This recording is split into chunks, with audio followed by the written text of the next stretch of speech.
I'm wondering sometimes if there's a colonial and imperialist mindset that we can play with here in terms of Black communities have been kept down, right? And there's this drive to feel like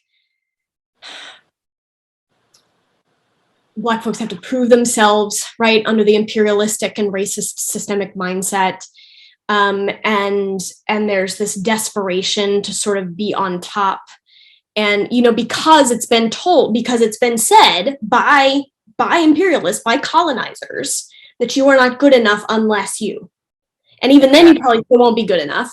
But there's almost like this stigma that's been created to reach what seems like an impossible standard in order to be acceptable. Can we, I don't know, there's something about that when you talk about this idea of, it's a desperation for survival, it seems like to me, but then also like a desperation to prove something.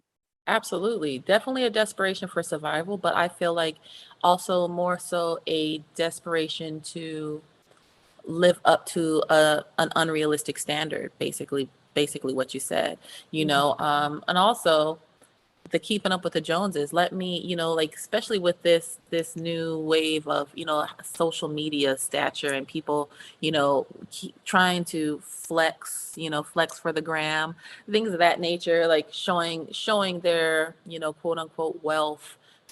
All of that plays into it.